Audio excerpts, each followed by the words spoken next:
But I'm going to give you an example of this. I don't know if anyone's heard of the creation story from the Bakuba kingdom in the Congo. But their creation story goes like this. There was originally a white giant named Mombo. And Mombo had a sharp pain in his belly and vomited up the stars and the moon and the earth. I'm not making this up. And then he was not over his illness. He had another pain in his belly and vomited again. And this time produced the people and the animals and the trees. And included in this second ejection was, and I quote, the leopard, the eagle, the anvil, woman, the monkey fumu, firmament, medicine, man, and lightning. So, if you find the creation story of the Bakuba kingdom an unlikely explanation for how we actually got here, just consider that if you were of the Bakuba kingdom, you would look at the Western story of the naked couple and the talking snake and the prohibited produce.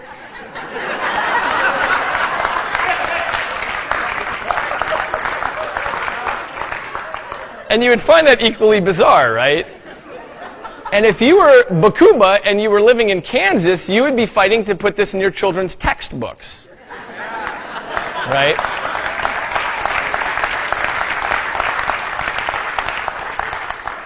So, I'm not suggesting that the story of Adam and Eve is suspect because there are competing stories. I'm suggesting it is suspect because the available scientific evidence weighs so strongly against it. So, the Earth is about 4.5 billion years old by the best of our estimates now. The biblical account says it's 6,000 years old.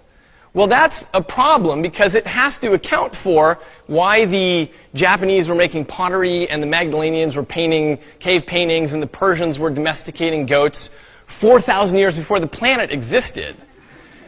So there are problems here, and I think that we could sort of safely say that we know maybe too little to commit to strict atheism, but we know way too much to commit to any particular religious story. So that puts me somewhere in the middle. And what has surprised me is the amount of certainty that you find when you walk into a bookstore. So I walk in and I find the books by the neo-atheists and the books by the fundamentally religious, and those are your only choices. And what happens is these are very smart people on both sides that are spending all of their energies polarizing each other and arguing against each other's details. And I feel like there should be another voice in there somewhere, because in fact, if you imagine the space of possibilities, it's enormous, right? I mean, you've got all sorts of possibilities for what might be going on. So imagine this space, and take the Judeo-Christian Islamic tradition. That's one point in this possibility space. And take the Eastern religions. That's another point in the possibility space. And take the idea that we're just atoms, and when we die, we shut off and we scatter. That's another point in the possibility space. And if you start populating this, you see that there are giant landscapes in between of possible stories that might be going on. And I feel like there's not enough discussion about this. Instead, there's this false dichotomy about God versus no God, which I think is much too limited, really, for a modern discussion. So for myself, I'm finding myself in this middle position. Now, some people call that agnosticism, which is a term that I think is sort of a weak term, because the way that it's typically used, people mean, well, I'm not certain if the guy with the beard on the cloud exists or doesn't exist. That's typically what they mean. They mean whatever was poured into my head, I have my doubts about it. So I don't call myself an agnostic. I call myself a possibilian. And the idea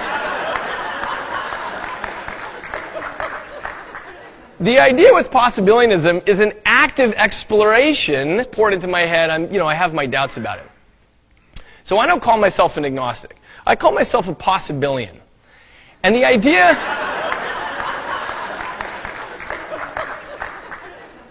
with possibilianism is an active exploration of this giant space, trying to make up new narratives and figure out new stories rather than getting caught in this false dichotomy. So possibilianism is now 1 year old. And I first announced it in a live interview on NPR a year ago, and I defined it and talked about it. And I left the studio, and I got in my truck, and I drove back to my laboratory at Baylor College of Medicine, and I settled in for a day's work, and I opened my inbox, And I had hundreds of emails from people saying, hey, I think I'm a possibilian too.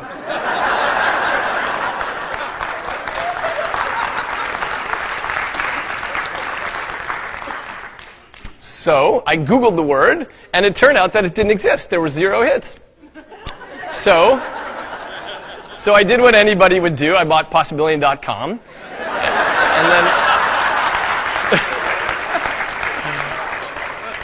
and then I waited and watched to see what happened. Well, what happened was amazing. What happened was Facebook groups started and went all over the blogosphere. There were articles published by the New York Times and MSNBC. The Uganda Sunday Times just published a huge article on Possibilianism. It's gone all over the world. If you now Google, there are 10,000 hits, and it's really caught on in some way. It's really caught fire. Now, one thing I noticed, on the radio I said possibilian, but people misheard or misremembered, so other groups started popping up too. They called themselves possibilitarians or probabilians, and they spelled it any way you could imagine. And I thought, you know what? That's perfect. That's right in the possibilian spirit. Spell it any way you want to.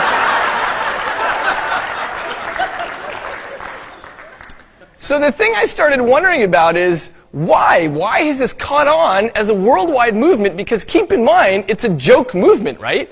We specifically don't subscribe to anything, so why is this catching on? And I think it's because maybe people are getting a little bit tired of the debates between Dawkins and the Discovery Institute. Maybe people are getting a little bit tired of the certainty that is proposed about topics that one can't possibly be certain on. So Voltaire said, doubt is an uncomfortable position, but certainty is an absurd position. So I think that maybe it's the time when there's just the right groundswell for this sort of idea. Now I want to clarify a couple of points about possibilianism. Sometimes when I talk about this, people will say, hey, that's terrific, that possibilianism is about anything goes. And I'm so glad that you're a possibilian, because then you get what I'm talking about with ESP or crystals or whatever. It's not anything goes. It's anything goes at first. And then what we do is we import the tools of science, right? So it would be terrific if ESP existed. We'd all love that. But to the extent that we're currently able to do it, we've tested these sorts of things and can't find any evidence to weigh in favor of it. So possibilianism, you can actually take the tools of science and rigorously try to rule out parts of the possibility space, as well as open up new parts of the possibility space. And really the interesting part of the possibilium comes where science leaves off, where we're no longer able to test things, and instead we're at the point that's beyond science's toolbox. That's really the interesting part of the possibility space. And I think the reason that we know that we need to be creative and come up with new narratives and have tolerance for multiple ideas is because there is so much that we're missing, and we're aware of the amount that we're missing. So in every generation, scientists have always felt that they sort of have all the pieces of the puzzle. Okay, well, we can take Newtonian physics and Einsteinian physics and quantum mechanics. We can put it all together. We've sort of got all the pieces. We should be able to get it all from here. But it has never, ever been true in the history of humankind yet that we've had all the puzzle pieces. So just imagine trying to understand something like the Northern Lights before you understand what the magnetosphere is, or how muscles work before you understand the concept of electricity, or how the heart works before the concept of a pump was understood. You would make theories, you would have all kinds of ideas, but they would be doomed to be incorrect. And we know that's the situation we're in. First of all, there's all the stuff that we don't even know we don't know. But the thing I want to emphasize is that there's a lot that we know for sure we don't know. So take for example the concept of dark matter. So what happens is astrophysicists look out in the sky and they look at the gravitational pull of everything they can see, and they figure out where everything's supposed to be going. And it turns out the equations don't quite work out. And so there's this fudge factor of dark matter where you say, well, in order for the equations to work out, we're going to assume that there's something out there that we can't detect in any way. We just can't see it. We don't know what it is, but it must be there, and it's causing all this gravitational pull that we can't account for. But it's not a fudge factor exactly. 90% of the known universe is what we call dark matter. So what this means is we're sweeping a lot under the rug. We know that there's a lot we don't understand. And what I study every day when I go into the lab is this. This is the human brain. It's 3 pounds. It's the most complex thing we have ever found in the universe. It's made of hundreds of billions of pieces and parts. They are connected in such density that if you took a little cubic millimeter of brain tissue, there are more stars in there than there are more connections than there are stars in the Milky Way galaxy. So it's an incredibly complex system, and yet somehow this wet biological network is you. It's all your hopes and aspirations and dreams, every piece of love you've ever felt, hunger, joy, everything. This is you. And the reason we know this is because if you lose a part of your pinky, you're no different, right? But if you lose a piece of brain tissue of that size, you're a completely different person. It changes you. It changes your conscious state. It changes who you are. So we know that somehow you are this thing. But what we do not know is how to take mechanical pieces and parts and build it in such a way so that there's private subjective experience. If I gave you 1 trillion Tinker Toys, and I said, okay, put them together so this turns that and that, right? At what point do you add one more Tinker Toy and say, okay, now it's experiencing the taste of feta cheese? So the issue is, not only do we don't have a theory of how the brain works, we don't even know what such a theory would look like. Because we don't have the tools to say, okay, if you carry the 2 and you do a triple integral here, that equals the redness of red or the feeling of pain, right? We don't know how to make that translation. So these are the sorts of things that we know we don't know. Okay, so I think all of this calls for a little bit of intellectual humility. So, I was giving a talk on Possibilianism not so long ago, and a guy came up to me afterwards and he said, good job, Dr. Eagleman. He said, you know what, you should be a politician because you're avoiding committing to anything. That's a great job for a politician. And what he said was, you know what, you should just cowboy up and commit to some position. So I thought, wow, well that's a really strange idea, right? It's a lovely expression that we have in this part of the country about cowboying up, which means making a firm decision. And we all admire this sort of thing.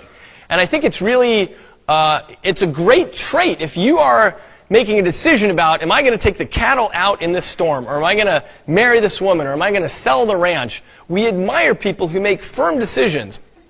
But what I'm going to suggest is that there are some domains where it's appropriate to do that, and some where there aren't. So my question to you is, would you ask the Marlboro Man what his opinion is on the possibility of extraterrestrial civilizations? Would you ask him over, say, an astrobiologist?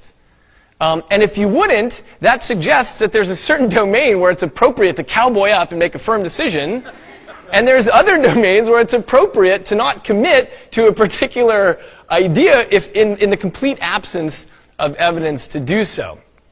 So I'm going to suggest that the next time somebody says, well, you should just cowboy up and commit to a decision, we can say, you know what? What I'd rather do is geek out.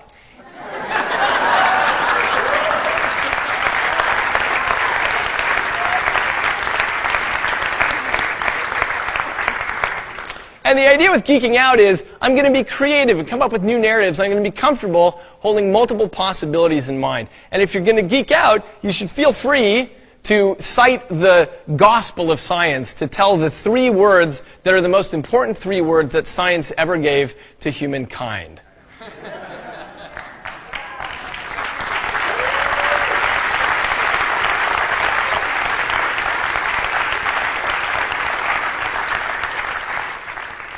So my message to you is to go back out in the world today and be comfortable with the idea of holding multiple hypotheses in mind. And this is not just a plea for simple open-mindedness. It's actually a plea for an active exploration of new parts of the possibility space.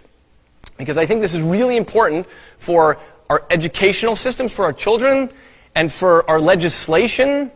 And it's even important for our future of warfare against other peoples of arbitrary deities and cultures against whom we have historically been willing to take up arms, right? So my plea is to leave this auditorium today and go back into this strange, mysterious world that we're in and try to lead a life that is free from dogma and full of awe and wonder, and to celebrate possibility and to praise uncertainty.